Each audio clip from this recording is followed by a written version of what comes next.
What's going on, everybody, and welcome back to the Popcast. This is where faith meets real life, where we sit down at the table and we have a conversation. We talk about our struggles, but most importantly, we talk about our victories, and we keep it Christ-focused here. I'm very blessed today to have a brother in arms joining me. He has been here at the Pentecostals of Phoenix, him, his wife, and his two sons for about 3 years now, showing up for the kingdom in tremendous ways, doing a lot of great things with the youth, with the homeless, with our outreach program, and getting involved in a strong way. Here to introduce is Brother Zach Jenkins. Good afternoon. Thank you, Brother Chas. Absolutely welcome, man. I appreciate the invite, man. Absolutely, man. It's a pleasure, man. We've had a chance to spend a little bit of time together since you've been here, and you've had a chance to even run a small group since you've been here, just talking about testimonies and geared towards testimonies. One of the things that stood out to me with the testimony small group that I helped you with was that somebody came up and said, as other people were sharing their testimonies, that they didn't realize that this was pop. And I think that it was so awesome that came to light, because one, we should know who we labor with, right, first and foremost, but to understand that Pastor and Pop have done an amazing job of creating a very transparent culture here at Pop, where people can truly come into this house, come as is, and then when they submit themselves to the ministry, when they submit themselves to God first and foremost, obviously, before the ministry, right, but submit themselves to the house, because Pastor is, he's led by God. So when you're submitting it, you're submitting under the umbrella of all of that. You're submitting to good authority. You're submitting to a good house, and you get to see, like, people are not perfect. That's right. People are not perfect, but in our transparency, and I think that's really what the world needs right now, is transparency to show people, especially in a Pentecostal realm, like, people are not perfect. Right. We are just as dirty and just as human as anybody else, and we all got a past. Right. And the best thing about it, especially with what we've been doing here on the podcast, is that we've been talking about, listen, this is where I was, this is who I used to be, and look at what God has done in my life, for me, for the people around me, for my family, for my kids, and we've had a lot of awesome testimonies coming out, and I'm excited to talk about yours too. Absolutely, man. So that being said, let's go back, and I want to give you kind of some room to set the stage of your testimony, because again, it's an awesome one. Take us back to kind of day one, because I know that that family life growing up, there's a lot that you've had to overcome yourself, which has helped you be the man who you are today. Right. Yes, sir. And what I would say is, so we actually talked about this, how long we've been at POP the other week. So we've been in Phoenix 3 years, POP 2 years. Okay. But my goodness, it feels like a lifetime. I know, right? It feels like that's what happens when you plug into a good house. Yeah, right. Yeah. And I want to put a pin in the submitting under the pastor. That's something I struggled with heavily. But we can go back to that. Yeah. So I come from a background of and my mother and father, I was born in Key West, and my mother and father split when I believe I was about 2 years old. Okay. To be frank, the first 6 years of my life, I don't really remember anything. I'm working through that. I know there's reasons that I've put all that stuff aside, but my father, I remember vehemently growing up, and I hope he doesn't lose it if he listens to this, but we would sit on the couch on Saturday nights. As I got older, he got more involved in my life, closer to when I was about 11. Yeah. And we'd sit and watch Cops on Saturday nights. It's something I do with my kids today that I cherish. Yeah. But I remember the one night we were there, and they were monitoring Key West. Yeah. And he said, "Oh, I know that crack house. I know that crack house." And I'm like, "Dad, like, I knew that, that was his background, and obviously he was a different person as I got older." Yeah. But the reason him and my mom split was domestic violence. And so growing up, I remember my brother Nate. So I've got two brothers and a sister. Two of them are from my dad's side. They both ran away when they were like 12 and 13 years old. My other brother, I hadn't even, he was gone for like 14 years, and he was just in the streets doing his thing. And so my brother Nate is the one that I grew up with, and he would help take care of me growing up, because my mom was single for a long time. And I remember her working multiple jobs, and I would come home from school or whatever, and I'd hide under the couch because I'm home alone, and I don't really have anybody there to show me like, hey, this is what it means to be at home alone, or to handle yourself, if you will. And so where I was going with that was, as I was growing up, I heard the stories of my dad. And to be real, I thought it was kind of cool, because then as I got to see my dad, I'm like, man, there was something that was drawing me to that. And I don't know if it's genetics. I don't know if it's the way of the world. I got no clue. But we didn't really, growing up, we never really went to church. We would go like once a year, maybe twice a year. But that was it. I had a little pocket Bible, but it wasn't in the home. We didn't really talk about God. My mom made sure to set the foundation of, here's the Bible, and we knew God, but who was God, And so I carried that even through life, and at a very young age, I just got wrapped up with the wrong crowd, man, and I thought it was cool, and it sounded cool, it looked cool, and people were flashing money, right, driving nice cars, and that's what I so desired. And so it's been a long journey to find Christ, and a lot of times I'm like, man, I can't even believe God still accepts me.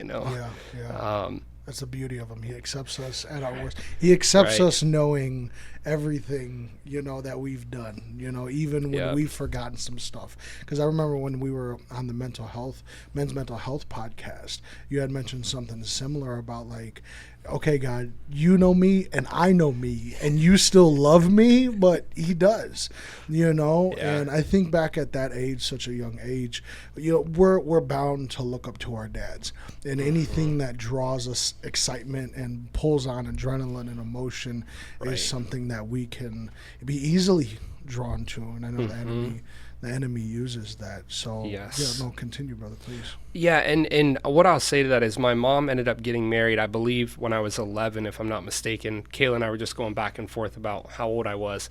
But anyways, and my mom's husband Tom, who's been insurmountable in my life, I'm forever grateful for him.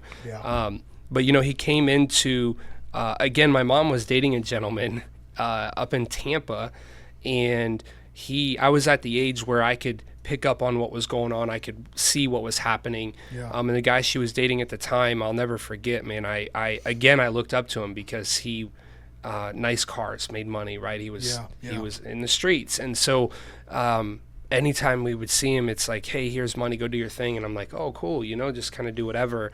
And then my aunt's husband, Uncle Andy, his best friend came to visit, which is Tom, my mom's husband from Nebraska. And it felt like we went from my mom being a single mom with just a boyfriend to we're a family unit that fast. I wasn't prepared for it. And then it became like, who do you look up to? Who do you like? And we're totally different sides of the spectrum. But my mom's husband had been single many, many years. He was in his 40s. Now he's in with two boys, my brother and I, who are polar opposites. And you got me that I think I run the roost, and because I think it was sometimes easier for my mom to just let it go because she wasn't around a lot. And nothing of her own fault, right? As I got older, she was around a lot more, and I'm forever grateful for that, because when she got married, she could be home. And so, but then I had two polar opposites, what's going on at home, and then what is my dad doing, right? And I'm more attracted to that. And again, it was just a fast lifestyle, and so a lot of people, I think, can attest to that. Because we can sit back and argue sometimes. It's boring to live for God sometimes, if we're not looking for the intentional what are we doing with God? Yeah. God is very purpose driven. Right. God has been purpose driven since the beginning. Yes. He made the garden to put Adam in the garden, for Adam to till the garden, to then walk with Adam to worship. He's very purposeful. And I don't want to speed past that, because that's such a common conception, especially in America, where people are, Christianity is boring, and I don't get to do this and I don't get to do that. And it's not that Christianity is boring, but are you aligning yourself with Christ, because he is going to get you at the most depth of you in your soul and drive you into the purpose that he has for you, if you choose to submit. And I'm sure at adolescence you weren't really wanting to submit like the most of us know.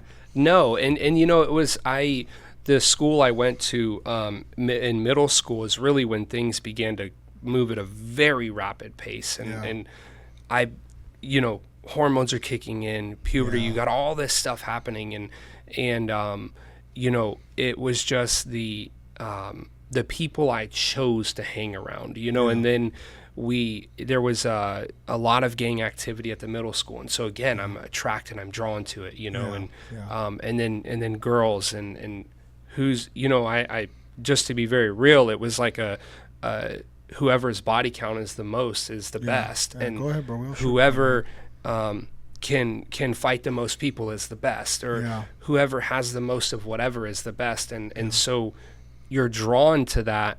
But it was really the older kids that were looking for the younger kids. There was this gentleman, and I won't share his name, but he had just moved from Mexico to Florida, deeply involved in gang activity, and he would wait outside of the middle school for those that would look up to him. A predator. Well, and it wasn't even from a sexual side. It was like, hey, I want you to do my dirty work. Still preying on kids. Absolutely. Right. 100%. He wanted something from them. Exactly. And he would walk us home. He would, people would act out. He would fight them. And again, you think it's so cool to where he actually ended up, he was arrested for assault with a deadly weapon because he was heavily trained in MMA and a lot of other jiu-jitsu stuff, and his hands were weapons. And so they ended up taking him for assault with a deadly weapon. But I had one person in my life through middle school. His name was also Tom. He was the crossing guard, and I'd see him every day. He's like, Zach, you've got a lot going for you, man. Stop doing what you're doing. But again, it was what's better. Right. And so what I want to make sure that I specify is living for God can be a lot of fun if we allow it to be. Because it's not guardrails and rules. It's just right from wrong. But if you don't know right from wrong, how do you know what that is? Submission and not. Exactly. And really, people think Christianity is weird and all this other stuff. Dude, we're normal. Like when I tell people go to a Pentecostal church, like, the holy rollers. I'm like, we're more broken, busted, and disgusted than most of the other people. We're not afraid to admit, at least we shouldn't be afraid to admit it. There's the key right there, is we shouldn't be afraid to admit it. But again, like I said a couple of minutes ago, is when you can get around some real authentic people, that's when lives are changed. Like, so and it doesn't matter if you are a pastor, a senior pastor over a church, or if you're on the praise and worship team, or if you're in the children's ministry, or if you just showed up and you're sitting in the pews. But if you can be real, I'm not saying don't be guarded, because Jesus tells us to guard our heart. You can't share everything with everyone. But if you sit in the ministry and submit to it long enough, and it's a good house, you will find people who you can trust, who you can open up to, who you can share with. And then, again, the Bible says we overcome by the blood of the Lamb and the word of our testimony. So as you begin to share your testimony, then God is going to use you as a tool and an instrument to draw people towards you, which internally we should be pointing towards him, because he's going to be the one that's going to give them an encounter, so then they can repeat that same process. process. It's very, very key. Pentecostals don't have it all together. Nobody has it all together. If they tell you you do, they're way off, man. Yeah. They're way off. But I love what you said. Well, and I think it's important to note that when it comes to trying to win souls or trying to connect with people, I firmly believe that as a church body or as an individual, we have a lot to learn from the world. The Bible gives us everything we need. Yes, it does. But if we look back, and you can probably speak to some of this as well, but if we look back to those that have gone astray, it's why did you go that path, or why did you do that? Well, yeah, maybe it looked cool and maybe it looked fun and it was fast. That's not what it was. Yeah. Those individuals know how to connect, and they know how to, there was a gentleman that I spent a lot of time with growing up, through some mutual friendships, and I would hang at his house, and who ended up spending well over a decade in prison, and I was so attracted to it because I'm like, man, you have a choice. You get to do what you want, when you want, how you want, and we get to have a lot of fun all at the same time. Yeah. And so from that perspective, it's like, where's the church at, right? We get to, within reason, the Bible says we have free will. Yeah. We can do the free will when we want, just do right from wrong, and have fun doing it, man. Yeah. But again, it's like, who's actually going out and drawing on those people instead of making it a you must, you know? And so, I mean, I'll never, and really where things changed for me when I was 12 or 13, I went and had surgery, and this was during Florida's outrageous pill mill operation. And I went and had surgery on my nose and my tonsils, and I hadn't really messed with any narcotics to that point. Like I maybe marijuana and stuff, but other than that, like I didn't have a desire for it. Right. And so I had the surgery, and they had given me a 30-day supply of medication. And my mom, coming from the nursing world, she told the doctor, she's like, aren't you nervous about this? Like, that's opiates are very addictive. He said, no, there's nothing wrong with it. It's fine. Just let it be. And so I had taken it for the surgery. I had taken it for a couple weeks. Yeah. But guess what? Your body's relying on it. And now you're like, oh, you're not taking it anymore for the pain. You're taking it for the pleasure. Yeah. Yeah. And then when we went back to the doctor, he's like, oh yeah, another 30 days is not a big deal. Just let it be. And so now in the midst of all this, the people that I'm surrounding myself with, there's a gentleman that Kayla and I both know. His name is Homie. He was very, very much we could probably say an idol to me now. I mean, as bad as it is, but I had heard them talking about, like, what are opiates, what are drugs, what are this, and I'm like, oh wait, I got these things, and he's like, oh dude, I got something different, you know. And now it's like you're in this whole world of just you're caught up in then it's like, hey, you really can't reverse that. For anybody that's been down that path. And I'm a huge proponent of, while yes, when it comes to addiction, you have a choice, but you lose choice a lot of times because you're so out of whack, you know. And that was at 12 or 13 up until, I mean, that was for years that I was lost in that. You know, but again, it's like, where were the influences? Yeah. You know? And I think that's key. And I want to bring those two points together, what we were talking about Christianity, you know, and it not being boring, and it depends on what you do with it and what you're talking about now. One, it has to do a lot with perspective.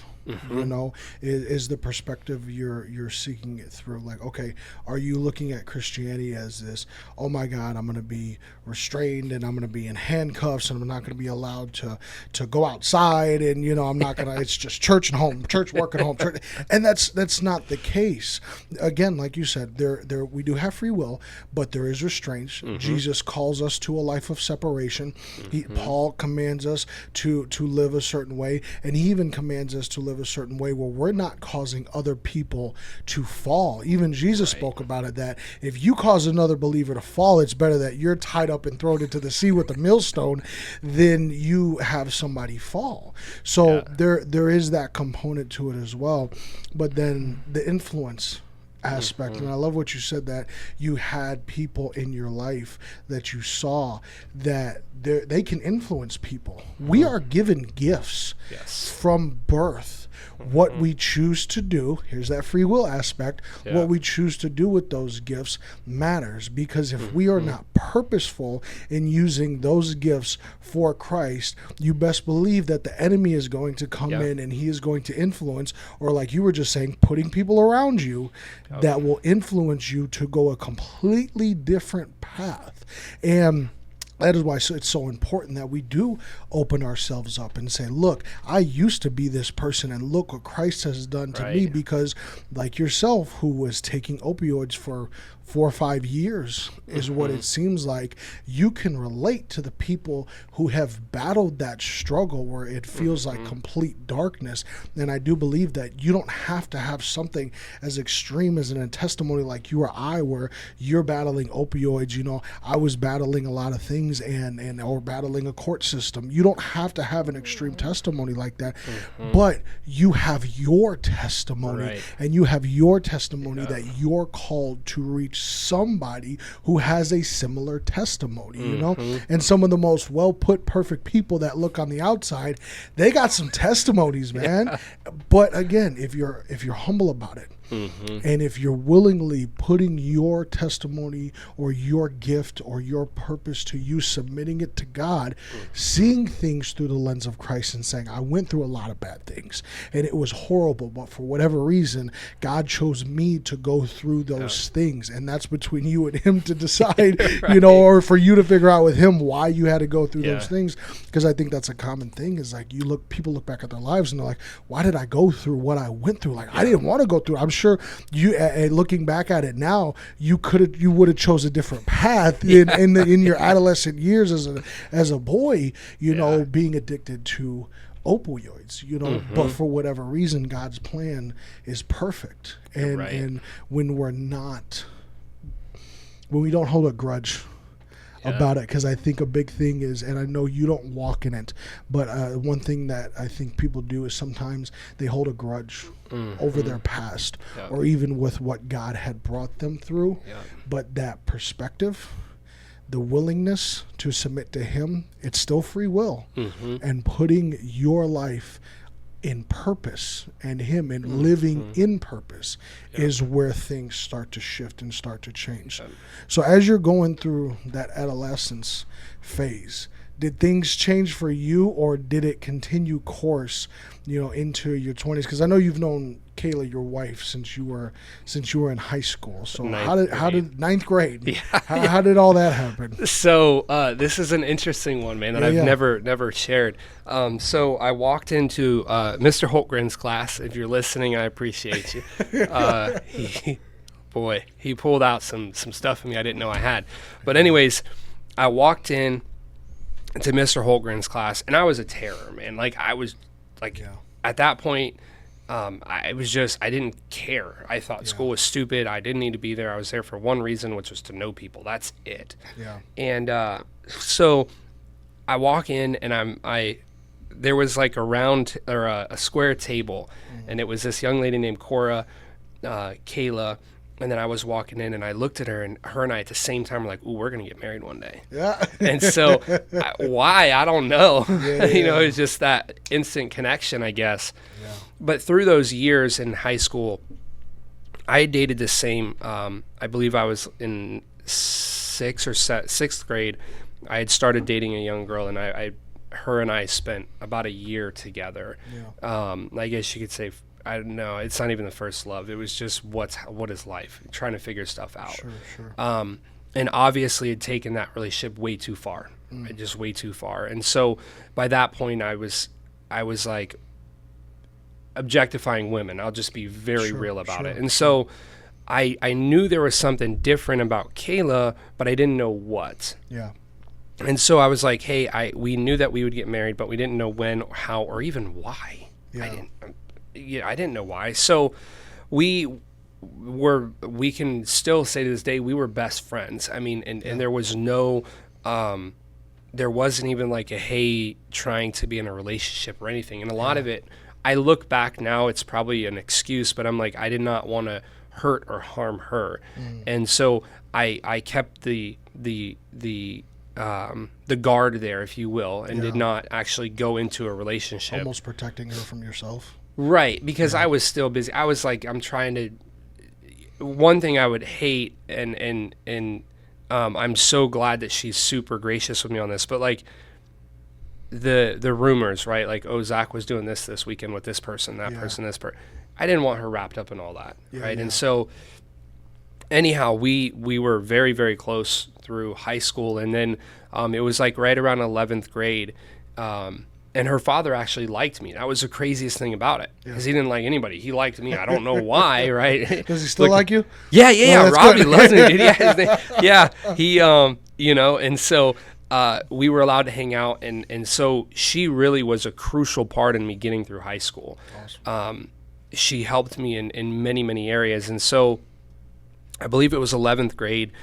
She had decided to move out east, and I told her, I was like, don't move. It's going to cause issues because you're not going to go to the same school. Yeah.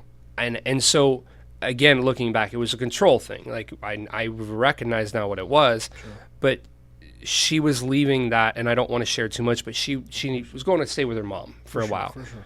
And so her and I stopped talking for a while because she lost her phone. She didn't have her phone no more. There was nothing there. And so I basically was like, whatever.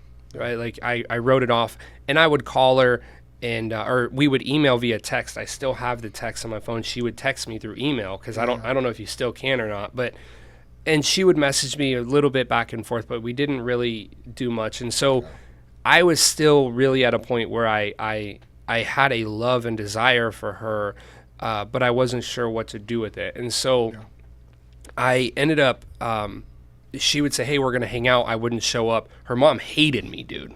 Hated me. Like, she'll tell you the stories to this day. She loves me now. She says I'm her favorite son-in-law. So, but she hated me because Kayla was like, hey, Zach's going to come pick me up. But she's like, no, he's not. He's not going to show up. He's not going to be there. You already know he's done this 10 times in the past. He's not going to be there. But Kayla still was consistent. Mom, it's different this time. It's different this time. Yeah. And then another guy she had started dating another guy. And so I found out about it. And I was livid. I'm like, in my mind, I'm like, how dare you? And that was wrong of me, right? And so this guy and I had just went head to head, dude. Like, I told him, like, I am going to end your life. Oh, wow. And so I know part of the problem was because when I was down and out in my ruts, I would call Kayla. She had a phone at that point. Yeah. And so I would call her, and I would just vent, dude. I would yell and scream and pass blame to her, because I'm like, well, you're living out there, so on and so forth. And then it was in 12th grade.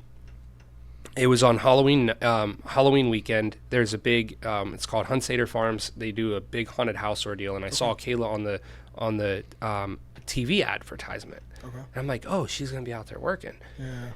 And so I was with my friend, homie, that had been in my life at this point for a while, and him and I were doing stuff together we shouldn't have been doing. We were running the streets, just being hooligans. And so him and I had went out to the racetrack, and I said, man, let's run out to Hunsaders. There's mixed stories if you ask Kayla this versus me. She says I came out there and I went and saw, I went and met someone there, and I was out in about 10 minutes. I don't remember that. Whatever, right? But when I left, I said, I'm coming back tomorrow night. Yeah. And so because somebody saw me pull in, and she came running out to the front. She's like, he's here. Yeah. And so when I saw her, I was like, I'm coming back tomorrow night. And she was like, yeah, okay. Yeah. Well, that night she sends me an email from a text, and just kind of was like, hey, that is the first time I'd seen her in like 6 months. Hey, it was so nice to see you, so on and so forth. And again, I'm like, I'm coming back tomorrow. And she's like, I know you're not, but I just want you to know I love you. Yeah. And I miss you. The next night rolled around, and I went. Yeah. So I went in. She saw me walk. We literally sat out at the truck and talked, like caught up on all kinds of stuff. And she was at a point where this individual was trying to marry her, and she was trying to go in the military, and it was all kinds of stuff. Yeah. And I realized in that moment, I'm like, what am I doing? Like, as much as I've done in the wrong, that she's still my rock. Yeah. And so I went back to the racetrack. That was the second night. I went back to the racetrack. Homie and I were there hanging out. And then I told her, I said, I'm going to come back and pick you up. Yeah.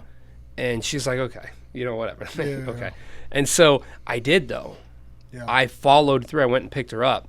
And she told her mom, she's like, hey, I don't need you to pick me up. Zach's picking me up. He said, there ain't no way Zach's picking you up. Yeah.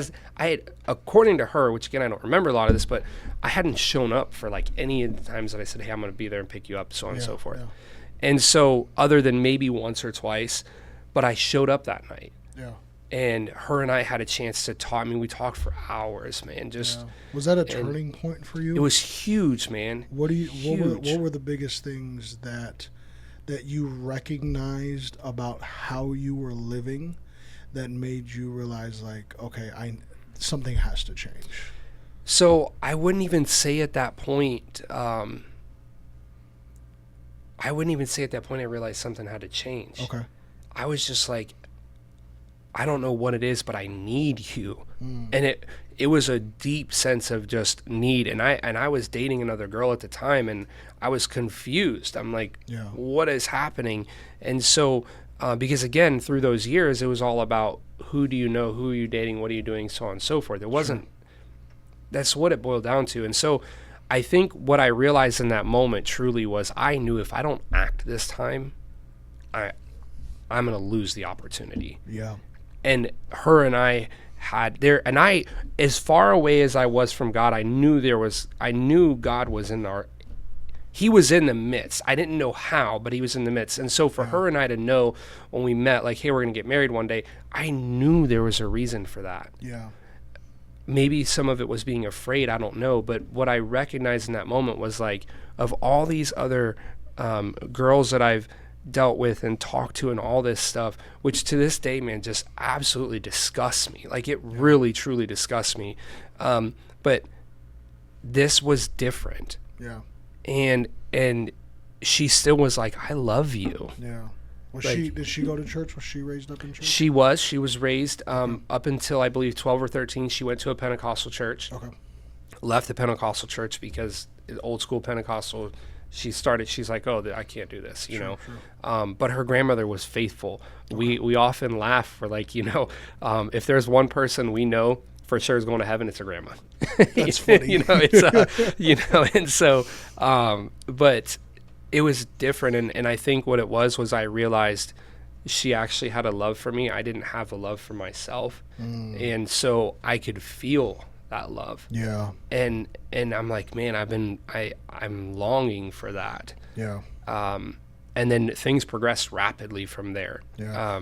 Let me ask you this, is because you have a huge heart for outreach and the homeless, and I know you've done many ministries for people who are addicted to drugs, alcoholism. I know alcoholism, you've expressed, previously that's something that is kind of just run rampant, correct me if I'm wrong, in your family. Right. Was it that love that I would, almost say, correct me if I'm wrong, but it was Christ coming through Kayla that are drawing you in, because it sounds like real, authentic, like, I accept you with all the mess that you have, and even though you've not shown up, and Christ operates the same way, even though you've not shown up, even though you've turned your back on me, even though you said you were going to do it and you still didn't do it, I'm still here waiting for you to show up, because I have all this love for you as Christ operates, you know? Is that what has,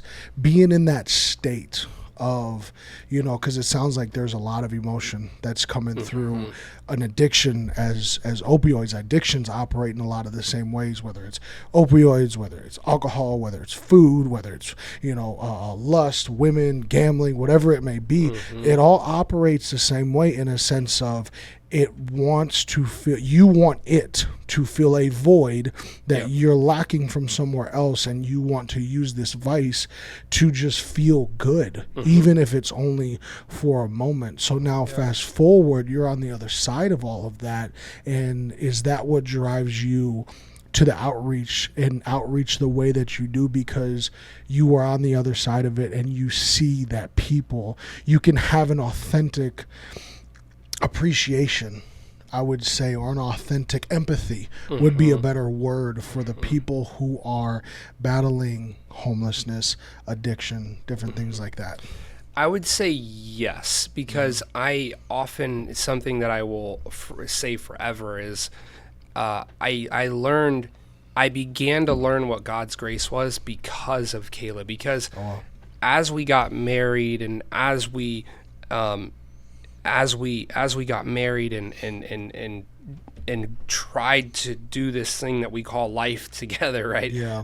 We joke, I'm like, I've never been an adult single. I don't even know what single people do, you know? Yeah. But she provided... Not good things. Yeah. No, I'm just But unless they're in church. Yeah, right. She afforded so much grace to me, man. Yeah. She afforded so much grace. I'm like, if she can have this grace, what kind of grace would God give me? Yeah. And so I think a lot of it is... and really lately, God has just been pushing on my heart. He's like, there's a way to stop the addiction from happening before it ever comes, which is where the youth comes in. It's like, wait a minute, right? Because whoever influences the youth the most, you can tell a youth's future by who they're influenced by the most. Yeah, and let me pause too, because we said that jokingly, like, what do single people do, and I said that jokingly, not good things, but at the same time, the Bible says it is not good for man to be alone. So your story, clearly God bringing somebody into your life very early on. Maybe you needed it, at that point, but the Bible says it is not good for man to be alone. We were made for companionship. We were made to have relationship with people, and it doesn't have to be as something as intimate as marriage, know, but it can be you being around good, solid friends. So single people can do some good things too. Yeah, and I saw a picture on Facebook the other day. There's this a friend of ours from she's actually from middle school into high school. Her name is Abby, and I saw a picture pop up on Facebook from 2000. Yeah. I don't even know. It was like 9th grade. Yeah. And I was like, man, could you imagine where we are today versus then? Yeah. And we used to go to church together. That was later on. We would go to church, this place, I can't remember the name of it. It's no longer there, but we'd go to church, but again, it was like a party. It was like a rock concert or a rap concert and all these other things. And I bring that up because that's really the only that's really the only female in my life growing up that I had never crossed lines with. Yeah. And I couldn't understand why, and it clicked to me the other day. It was like, it's because I needed to know what that looks like.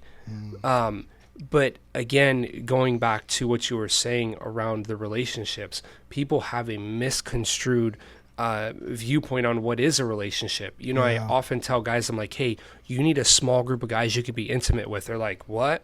I'm like, intimacy is not like intimacy, what you're thinking intimacy. Yeah, it's vulnerability. Right. And so I want God to be intimate with me. Yeah. I want him to love me and accept me, and I know he does. Yeah. But it's this misconstrued thought on what is a relationship. And the truth is, in my opinion, it's just an outlet where you can go and somebody you're close with. You know? Yeah. And today's day and age has kind of altered our view, of that, because we have social media, and we think that because we're in tune with somebody's life that they choose to post on social media, that we actually know them. And because we're afraid to open up to people, if we just get a little bit it satisfies us for the moment, and then we have the free ability to jump on social media and dive into it, where we're getting these small little hits of dopamine, and thinking that we're connected. But then when all the lights get shut off, when we put our head on the pillow at night, we can often be left alone.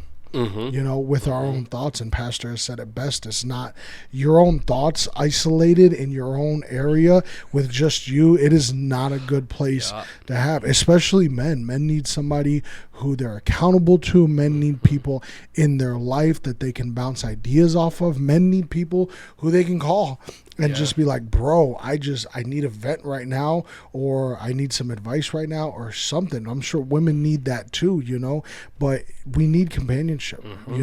The whole design of God in the garden, like I said earlier from the beginning, it's all relationship. There was a relationship between Adam and God, and then there was a relationship between Adam and Eve, and God at the center of it. So it's very needed, and when we lack it, we jump out of our design. 100%. And really, I mean, when it, you mentioned earlier about our past and carrying it. It wasn't until pastor preached a message about, you come to the altar to pray and you ask God to forgive you and put all this behind you.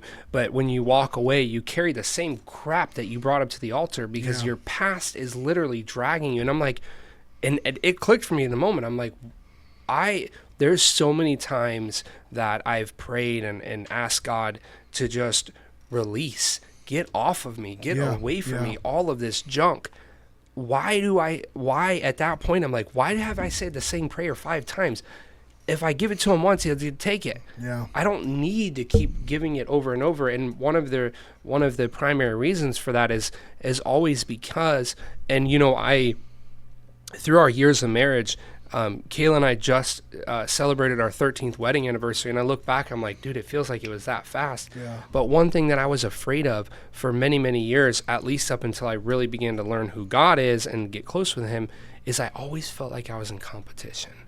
And so I always felt like I would lose her. And I did things to try to prevent it that actually could cause exactly what I don't. One of the things that I've always said growing up is, I don't want to become who my dad was when I was a kid, but I spent so much time saying I don't want to do that's exactly who I was becoming. I said the same thing when I was late teens, early 20s. I refused to be like my dad.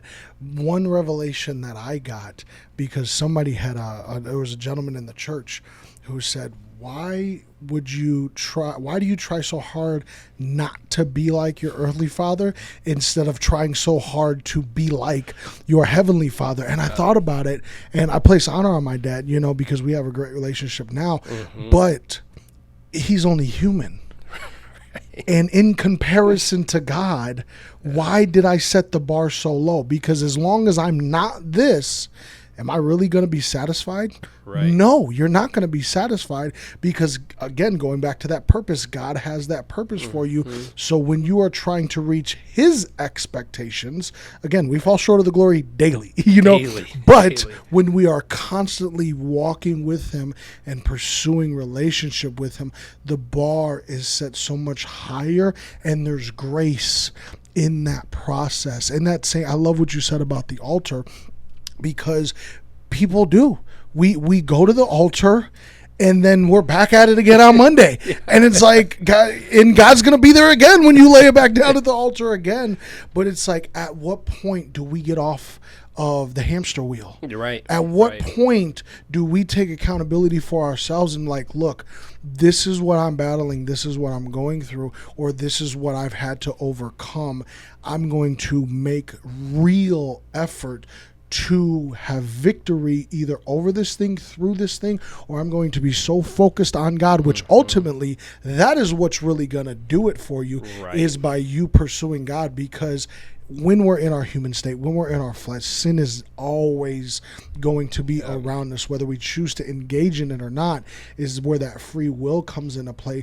But when we put more of God in us, out of the abundance of the heart, the mouth speaketh. So if we're consistently filling ourselves up with God, that's what makes the change.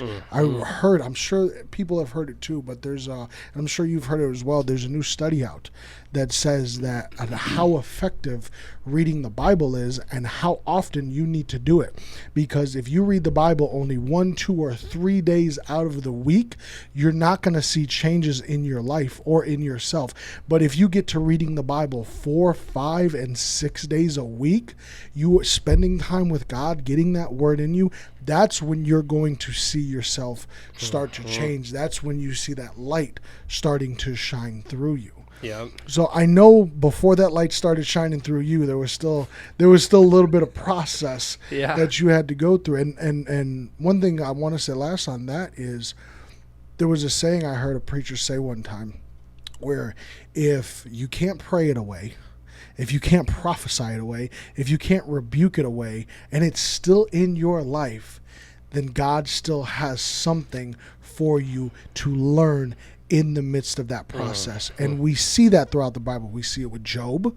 We see it with Jesus when he prayed, God, if this cup pass from me, God, I don't want this right now. If you can take this away from me, I would be so happy right now, but not my will.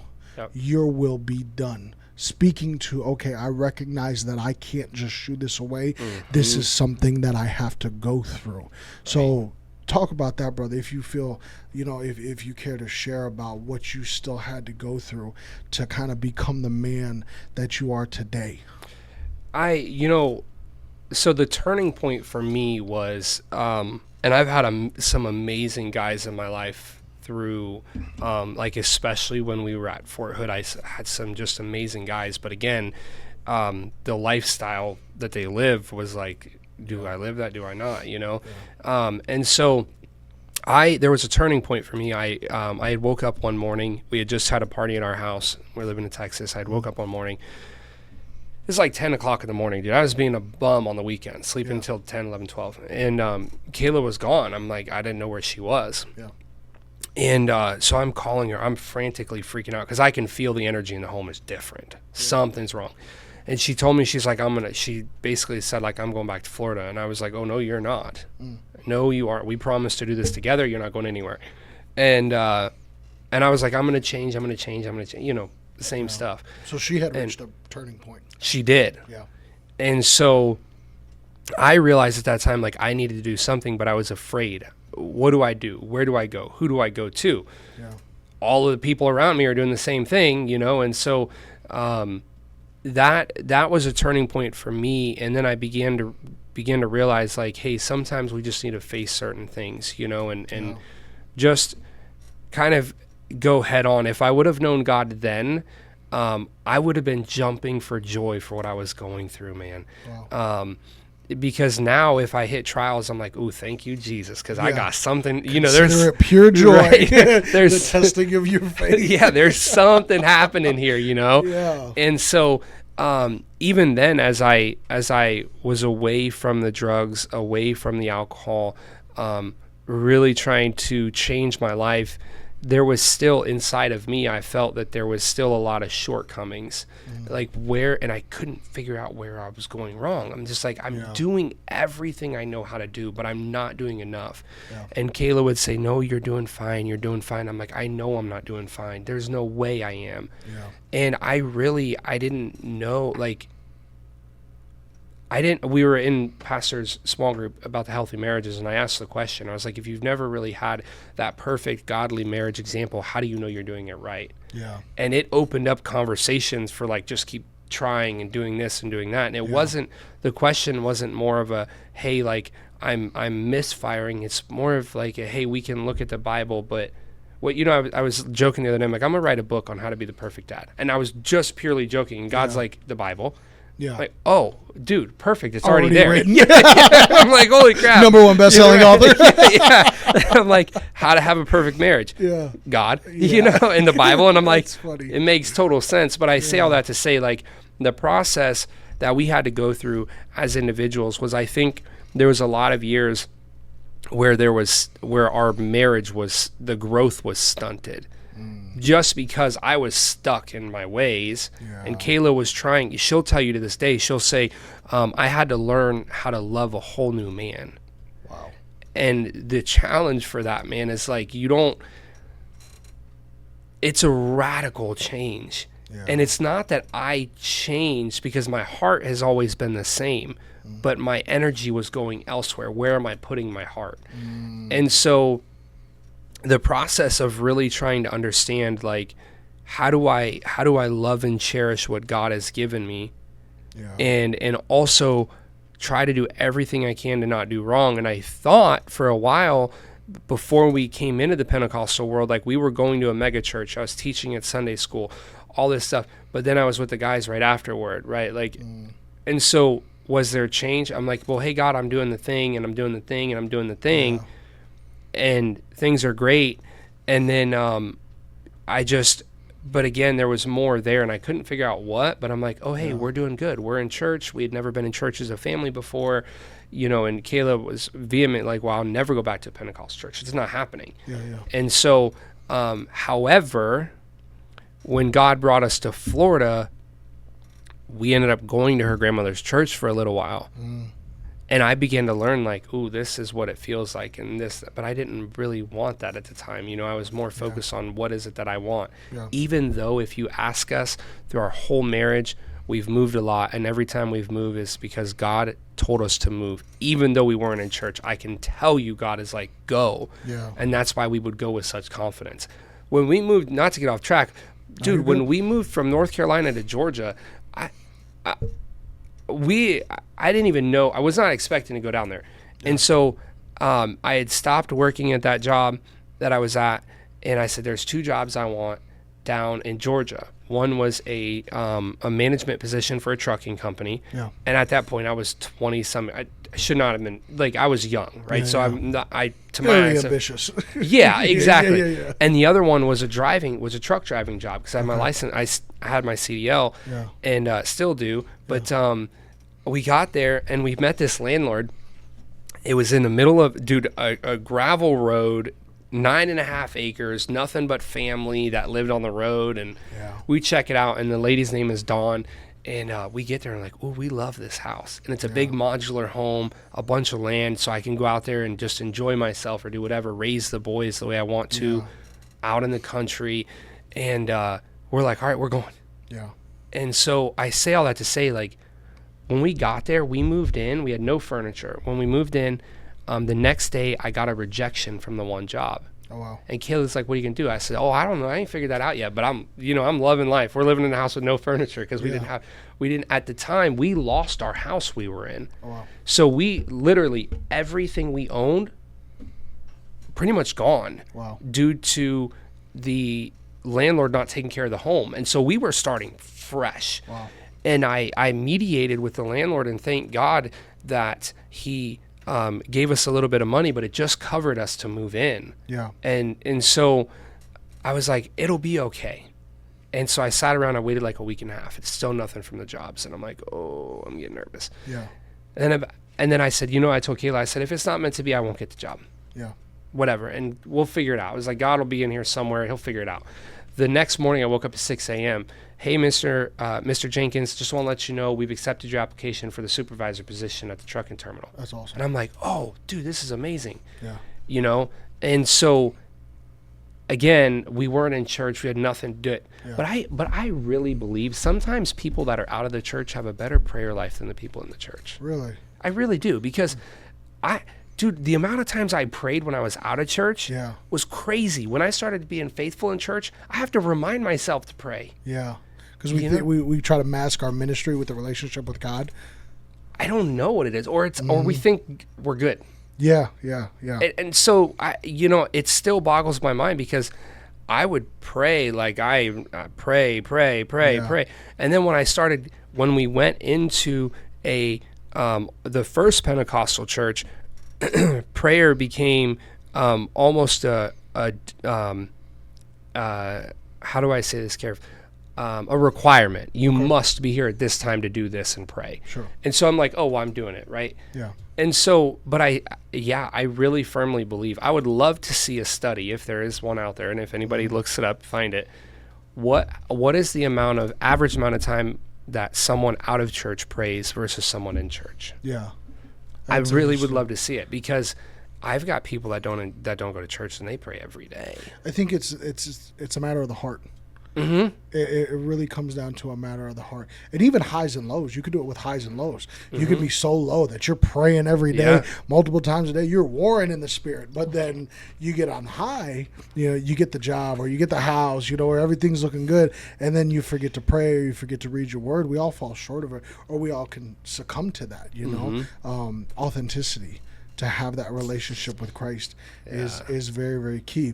So in the vein of moving, because you, as you said, you were already in the South, Georgia, North Carolina, Florida, you mentioned as well. And I know you've gone to a couple other places, but being led by God to truly make a move and then rely on him, from what I understand, you really did it when you guys, and now you got kids, which brings a whole other dynamic, but you moved from Florida, correct, here to Arizona. And from what I understand, and you've shared with me, it was not a spontaneous move, a prayerful move, but it was more like, why are we going out there? So to speak. So what originally prompted you to have the idea, or was it Kayla that had the idea to you guys come out here? So when we moved from Georgia, because this part's important for that, when we moved from Georgia to Florida, one thing Kayla had told me in all our years of marriage is we'll never move back to Florida. She said, we move back to Florida, I'll divorce you. That's what she told me. Oh, wow. And so we were sitting in the yard one day in Georgia. I had lost my job over the craziest thing in the world. It should have never happened, whatever. But we were sitting in the yard, and Kayla and I looked at each other like, "Ooh, we got to go to Florida." And we're both like, "What?" We both paused and we're like, "Wait, what did we just say?" Yeah.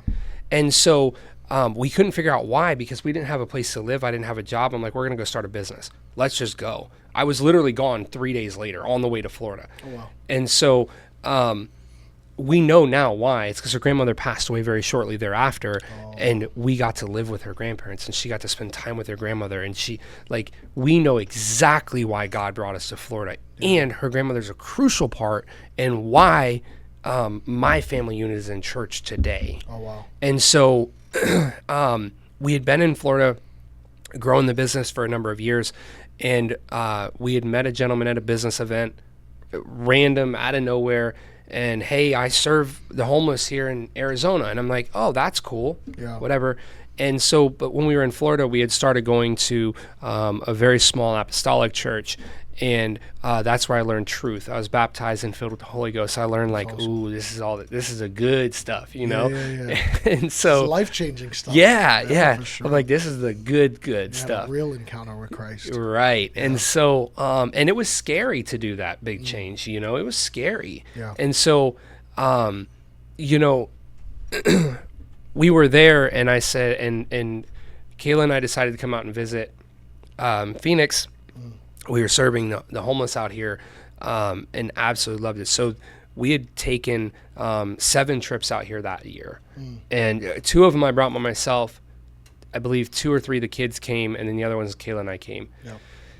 And so the second to the last trip before we came out here, I was in prayer, and I don't have time to get into all the specifics, but long story short, the church we called home at the time, it was forbidden for us to come to Phoenix, and so even though you prayed and you felt led to do it, 100%. Okay. I was just straight up told God won't talk to you, and He'll talk to me, and I'll tell you. Wow. And so I was in prayer, and on a Sunday morning before service, and I was telling God, I'm like, God, you got to give me something, dude. Yeah. Because I've got man telling me one thing, and you're telling me to obey this man, and you're telling me about, I know that the devil is the author of confusion. Yeah. And where I where I begin to see issue with that is a lot of times I firmly believe that within the church we tend to give the devil too much credit. 100%. Right. And so like some things we do to ourselves. It has nothing to do with the adversary. Yeah, we just want to shift the blame a little bit. Yeah. Because it feels good. Yeah. And so I was in prayer. Or I don't mean to cut you off, No, but if we accept the fact that it's not the devil and it's us, then we got to deal with ourselves. And sometimes that's a bigger hurdle than trying to rebuke and bind the enemy, is looking at yourself in the mirror and just dealing with yourself. Exactly. Yeah. Yeah. And I'm sorry, I didn't mean to cut you off. No, you're good, because that's good, man. Yeah, that's good. Yeah. Because, there's a lot of times like, and dude, we could do a whole 3-hour segment on this, but like, there's times where it's easier to just say, oh, the devil. I would love Pastor's opinion on that, but I'm sure he'd say the same thing you said. Yeah. Sometimes it's hard to just accept it, that sometimes we as humans, sometimes we suck. Yeah. No, it's real talk. And no, the devil did not give you a speeding ticket. You just hit the gas too much. You're going in at 45 and you were going 65. Exactly. Oh. Yeah. And so I was in prayer, and at that trip, it was the second or third before the last, when I told them, I'm like, oh, we're going out here and we're going to go serve with this gentleman. They're like, eyes got real big. And I'm like, whoa, what did I do? Yeah. What did I do? They're like, no. And I'm like, oh yeah. God said go. Yeah. And so I was down on my knees, and I'm like, if you want me to go back to Phoenix and serve, and I'd already bought the tickets at the time, I said, if you want me to go back to Phoenix and serve, you got to show me what's going to happen. And you're being real with God. Yeah. And that's a good thing. That's a healthy thing. And I think people don't do that often enough, is being real with God.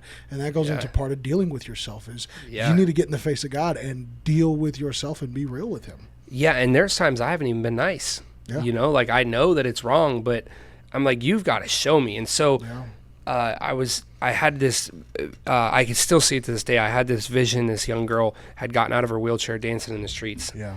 And I texted the guys I was coming with. I said, hey, there's this girl. Don't know who she is, but I saw that we had the worship music going, and then she had jumped out of her wheelchair, started dancing in the streets. When we got here that weekend, guess what? You saw that? Yeah. And I said, oh, that was God. Oh, wow. And so I told Kayla, I said, something's telling me we got to go. Yeah. And I had a 5-year plan to leave Florida anyways. My plan was go there, build a business with her, sell it in 5 years, and bounce. Okay. And but we weren't even that far. We were like 3 years into our 5-year plan. Yeah. And so Kayla's like, I don't think so. I don't think that's the case. And I said, let's just go back out to Phoenix. So I went back to Florida. We booked another trip, went back out to Phoenix. But this time I told God, I said, this move here, or this trip here, is with one purpose, one reason, and it's, I want to hear your voice, and I want to know this is the right thing. Yeah. Because Kayla felt led. However, when that was shared amongst my peers that I looked up to, and that I said, hey, God put you in your life to help guide me, they said, your wife cannot be involved in the decision. If she is, that's the work of the devil. And so I'm like, you're like, you guys are killing me, man. Like, what do you mean? And like, well, a woman shall be silent. Okay. The Bible doesn't say that. It says it in context. Right. And the wife is supposed to be your helpmate, so let's just debunk that right now. Right. Right. And so, and I had to learn that coming under Pastor Bibb. I had to learn that about truly being like a helpmate. Like what?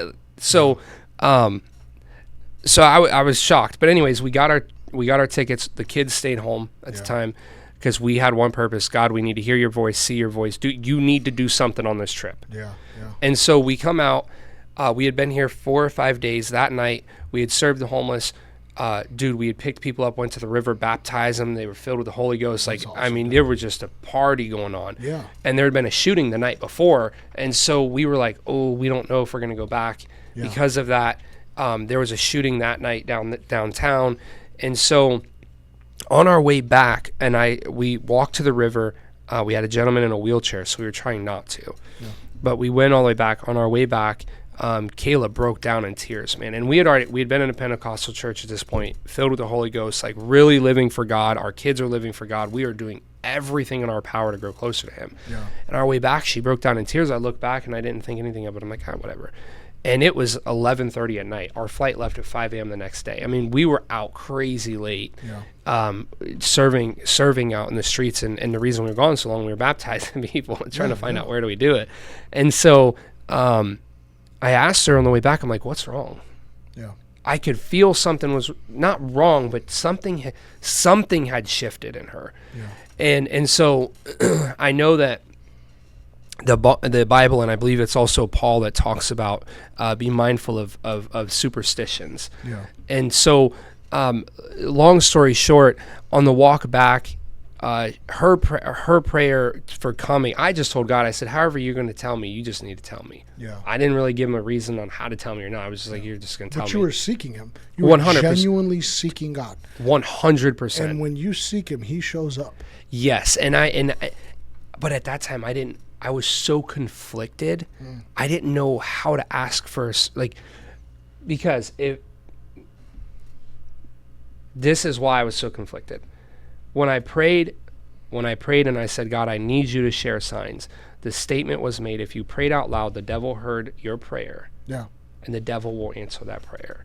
And so now I'm like, what do you mean? So I need to pray in silent. But because of that, I was like, hey, God, I'm not going to ask you to give it a certain way because I don't want the devil to know what I'm thinking. Yeah. Just however you want to. So we're walking back. Kayla starts crying.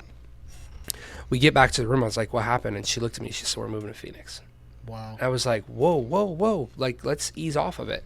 And she said, I told God before we left, we'd been here 4 days at the point, told God before we left, I needed you to show me 3 hearts. They needed to be obvious. They needed to just jump out. I need to see those 3 hearts to know that your love is here and that this is where we're supposed to be. Yeah. On the way, on the walk back to baptize that gentleman, we had never supposed to go there. There was a heart-shaped locket there. A little further back, there was a heart-shaped lock. And then on the way back from the baptism, again, we ended up walking 1.5 miles. We were never supposed to walk that far. We had to walk over this bridge around this fence. It was a whole kit and caboodle that God had us going through. Yeah. But on the way back was where the 3rd heart was. It was painted on the side of the bridge. We'd have never seen it if we didn't walk down there. Wow. And so I was like, okay, I got you. But I was still confused. I'm like, okay, she spoke it out, but I'm like confused. So then we go back to Florida the next morning.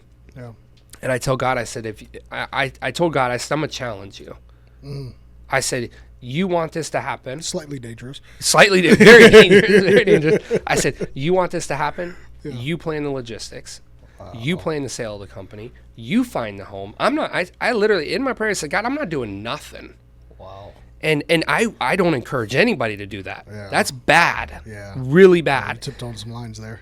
Right. Right. And so that next day, I told Kayla, I said, fine, just peruse for houses, whatever, I'm not doing it. Yeah. That next day, a gentleman had approached Kayla and said, hey, do you want to sell your company? And she had a certain number in mind, and he said, I'll give you X number. We never shared the number with him. Sure.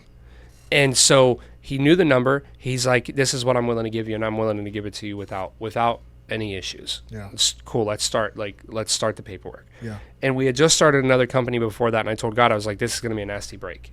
I knew it was. We're going to have to find a way out of this. And God ended that business just as it was intended to. We still dealt with some of the repercussions, but it was okay. Yeah. We learned a lot through the process. And so the next day when we get back to Florida, that happens, the business. Then we've found a house, and I call the landlord. Him and I talk for 1.5 hours, and he's like, oh, I'm taking the house off the market. I'm like, what? He said, oh, it's yours. God's, it's yours. Yeah. And I'm like, oh, all right. Yeah. And so God, I said, fine, you're going to have to find out logistics. Like, how am I even getting there? Yeah. Right. Yeah. And God said, get rid of everything. Wow. And I'm like, oh, okay. So whatever didn't fit in our 5th wheel, we left. But we left with tension so high.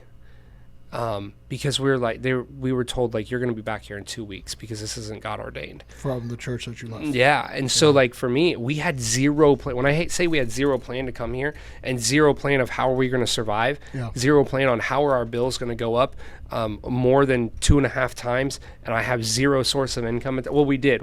There was a rental property, but anyways, not enough to sustain us. Yeah. Right? It was like truly relying on God to show up. Yeah. Yeah. Like... and we were comfortable with it. There was a peace about it?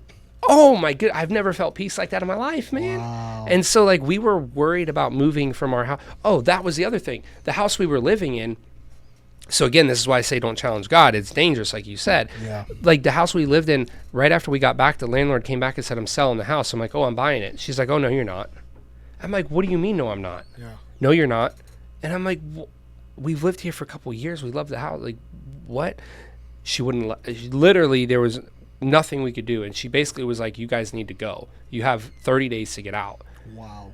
Like we did nothing. And so I'm like, okay, cool. So yeah, while God made it very clear and abundantly clear, I think I really overstepped some boundaries. And he's like, okay, watch, we're going to make this happen, but it's not going to be as smooth as you want it to be. Yeah. And then we really weren't sure. And I think it's important to share this. We were still not sure when we got here. For about 6 months. We didn't know. Right? We were very uncertain, and we had found Pop at that time. We'd visited another church, but we were downtown Scottsdale, and I'll never forget this lady, man. I wish I could find her. She walks up to us at 11 o'clock on a Sunday night. We had ice cream, and we were singing worship music out in downtown Scottsdale, just laughing and joking with the kids. She walks up. She said, I love that shirt on you. Yeah. She said, I want to sing with you. And I'm like, oh, okay, that's weird. You know, like I didn't know her. So her husband's a deacon at a local church. I don't know where. Yeah. The only thing I know, and I only share this because I think it's important for context. The only thing I know is that it's a local church for the black community. Mm-hmm. There's not a single fair-skinned person in the church. Mm-hmm. And the first thing she told us was like, oh yeah, he's the deacon of the church and I lead our worship. And I'm the local prophet, and she began to go in, and I'm like, oh, this is strange, man. And I was like, I'd love to come to your church. She said, oh, we'd love to have you, you know. Yeah. But we sat there for 2.5 hours, and I look at my phone. I'm like, oh my goodness, I gotta work at 6 o'clock tomorrow morning. You know? I said, I've got to get out of here. Yeah. And so we go to leave, and she snatches my hands and she says, young man, don't go. And I'm like, oh, this is strange. And she looked at Kayla and I, and she grabbed our hands like this, and she said, the reason you left the church was because you're an outcast. The reason God pulled you out is because he did not want you tarnished. He knows that you felt like you didn't belong, and it's okay because you didn't. And so I'm like, this is because we hadn't shared anything about the move, dude. Yeah. She knew not. We literally sat there, we talked Bible, we sang worship music, we prayed, we danced, and talked nothing about her. She didn't even know that we had just moved here months before that. And I'm like, whoa. Yeah. And she told Kayla, she's like, it's okay. You feel weird, and it's okay that you left. I'm here to confirm that you were supposed to. Wow. And so I said, thank you. And I go to walk away, and she begins to pray in the Holy Ghost. And she says, Zach, stop now, stop. And so she grabs my hands again, and I'm like, what's up?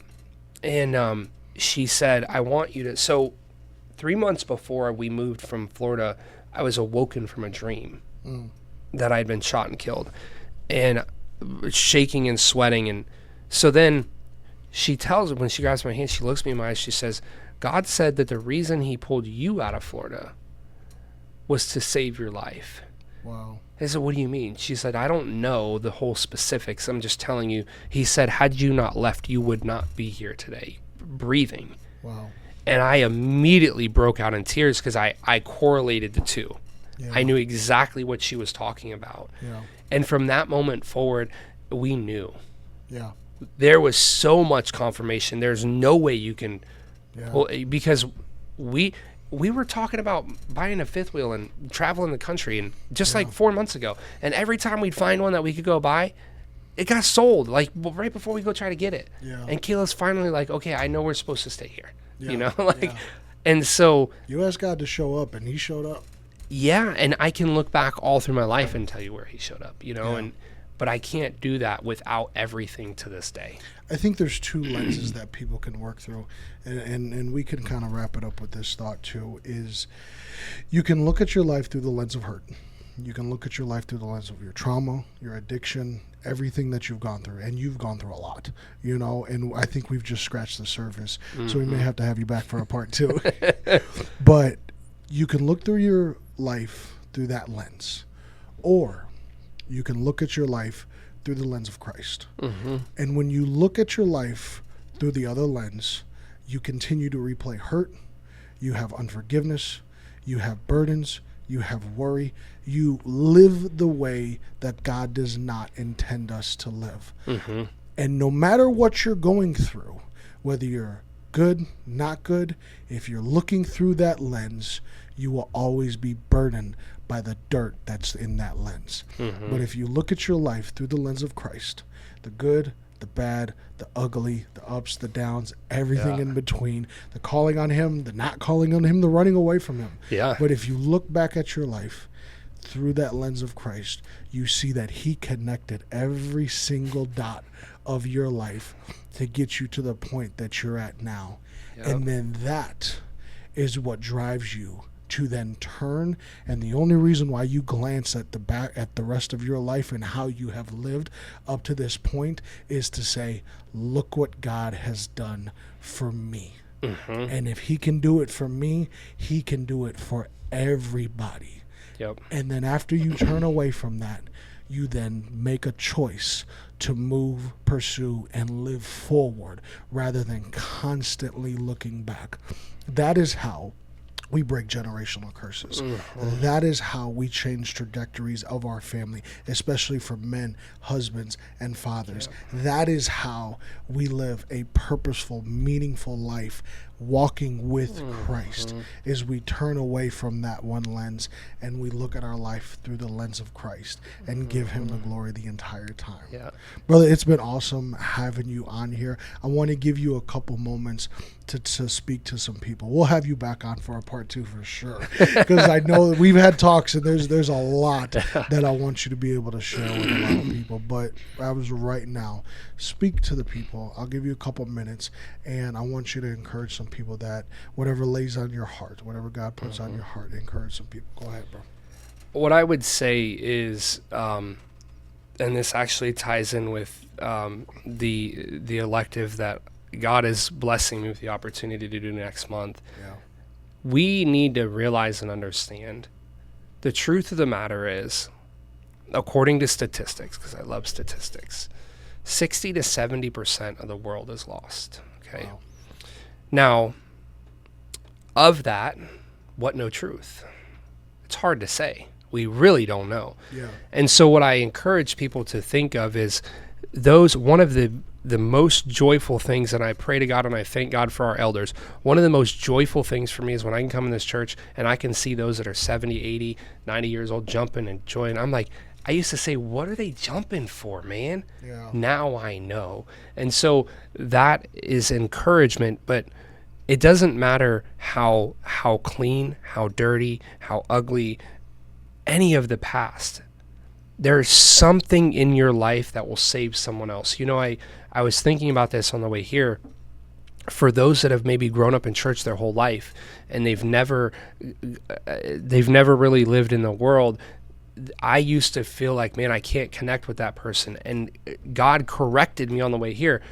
If you can go back and one of those people would have spoke up, would you have appreciated that? In the time, maybe no, but now I look back, if somebody could have spoke up and prevented some stuff, Yeah. I'd be forever grateful for it. Yeah. But I'm also grateful. I look back and I can confidently say, I thank God for every trial, every tribulation, everything I've ever been through. I thank God for it. Yeah. Call me crazy, call me whatever. More importantly, I firmly believe the time that we are in right now, God is calling people, and you and I have spoke about this a little bit. God is calling people to go beyond the walls of the church. Yeah. Go beyond the walls of your family. Yeah. There's this huge talk around be the one that changes everything. We only have to change our family or one person. Yeah. Because if we can change one person, that changes one person, that changes one, you change generations. And so regardless, again, to drive it home, the truth of the matter is 70% of the world is lost. Yeah. God calls us to be the watchmen. Yeah. And so I never want to get to the end of life and hear the words, well done, thou good and faithful servant. But Zach, I put you here to reach the lost. I put you here to share your testimony. I put you here to do this. Yeah. We have no redos. And if we make mistakes along the way, dude, nobody's perfect. No. You know, and God's protection is on us. And even if it feels like it doesn't make a difference now, it'll make a difference. It will make a difference someday. Absolutely. You know? I think the common misconception, because I live by it too, like, I want to change the world, you know? And I see you have that same burden too. But if you said something so key, if we would just change our world, if we would just do something different in our world, the ripple effect is so much greater. We see it with Pastor and how he has lived his life. Mm-hmm. There are 2 generations, going to be more generations that are forever changed because he made a choice. Mm-hmm. We got to make a choice. And I would say to those that may not be in the church listening to this, not only Pastor Bibb, but the entire leadership team that God has put at POP is something that you will not find. And I don't even say this because I love the church as much as I do. I love this church with my heart. I would give my life for this church. But the people he has placed here, you're not going to find that somewhere else. No.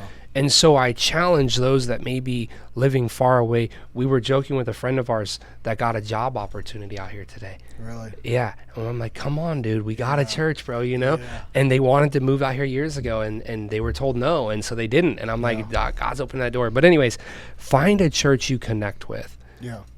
Because if you can't connect with the church, it's very difficult. But also understand, you don't need a church to do a ministry, you know, and as Pastor preaches, our home ministry is our most important. Yes, it is. That's number one. And so aside from our home, our church is our next home, is our next family. Yeah. And so to those that maybe sit on the pews every weekend, every Wednesday, what are you doing? Come on. Because if you sit there and you warm a seat and you're never doing nothing more, are you really living for God? Yeah. You know, this is our home. We must take care of it, man. Yeah, 100%. That's great, brother. Listen, if you have been impacted by this, if you have gotten something from this, I'm sure there is somebody that you know in your life that can receive the same impact that you have received today. Like the video, share it, get it out, get the audio out, get it to people, because people need to know that there are true, authentic people in the house of God that want to see lives changed, souls saved, and generations changed forever. Yeah. Amen. We'll see y'all next time.